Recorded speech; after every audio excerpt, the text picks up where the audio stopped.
In 2023, France officially banned short domestic flights on routes that can be traveled by train in under 2.5 hours. At first, it sounded symbolic. Only a few short routes were affected, but this single law quietly exposed one of Europe's biggest contradictions. How can a continent that leads the world in climate policy still rely so heavily on airplanes for trips shorter than 500 kilometers? That's when the European Union decided to act. This is the Berlin-Palermo railway axis, a planned 2,200-kilometer high-speed line connecting Germany, Austria, and Italy, passing through major cities like Munich, Innsbruck, Verona, and Naples before finally reaching Palermo in southern Sicily. It's not just another train project. It's part of a grand EU-wide vision, a trans-European high-speed rail network designed to replace most short-haul flights by 2030 and cut transport emissions by 90% by 2050.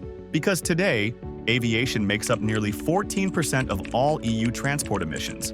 And while one flight from Berlin to Rome emits about 250 kilograms of CO2 per passenger, a high-speed train for the same trip emits less than 40. That's more than 6 times cleaner. Yet somehow there's still no direct train between the two adjacent capitals. The math is obvious, but the execution is way more complicated. So what exactly is Europe building? The EU calls it the Trans-European Transport Network, or TENT for short. A system of 30 priority corridors linking every major European city through modern, interconnected high-speed rail. The Berlin-Palermo line is just project number 1. Others include the Rail Baltica, an 870-kilometer link from Warsaw to Tallinn, crossing through Kaunas in Lithuania and Riga in Latvia, effectively connecting Central Europe to the Baltic Sea. And the main line for Europe, stretching from Paris to Bratislava. If all goes according to plan, these projects will turn the continent into one massive, carbon-neutral transport grid, where people can travel from Lisbon to Helsinki entirely by high-speed rail. But here's the reality check. Europe already has over 200,000 kilometers of railway infrastructure, yet only about 11,000 kilometers of that support true high-speed trains. Barely 5% of the total. And when it comes to international routes, things get more complicated. Different countries still use different track gauges, voltage systems, and safety regulations. Spain and Portugal's railways, for example, were built using wider tracks inherited from the 19th century, while the Baltic states still rely on the Russian gauge. It's like trying to plug the same train into 10 different sockets. Then there's the bureaucracy. In 2018, the European Commission found that out of 365 cross-border rail links that once existed, 149 were non-operational, closed, abandoned, or never modernized. And even when lines are built, cooperation between national companies often collapses under red tape and competition. Buying one ticket across borders can still require using 3 or 4 different websites.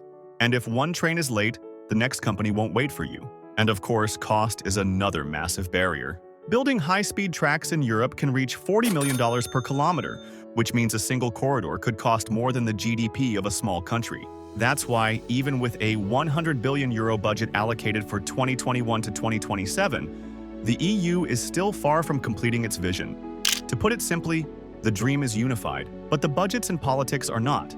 Still, there's reason to believe this time might be different. When Germany launched its €9 per month train ticket in 2022, over 52 million tickets were sold in just 3 months, saving nearly 1.8 million tons of CO2. It proved one thing.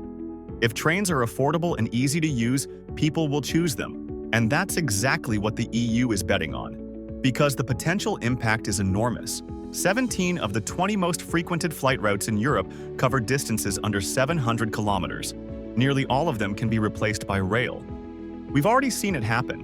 When Italy opened its Rome-Milan high-speed line, flights between the two cities dropped by 60%. The trip, which once took 6 hours by regular train, was cut to just under 3.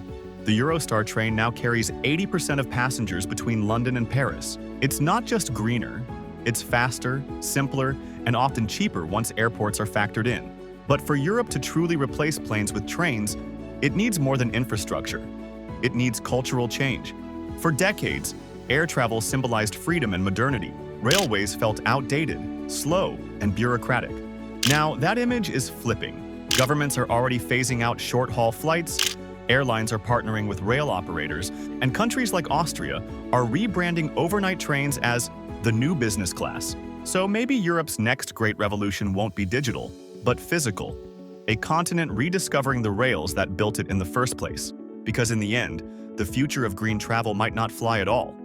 It might glide, quietly, efficiently, and at 300 kilometers per hour.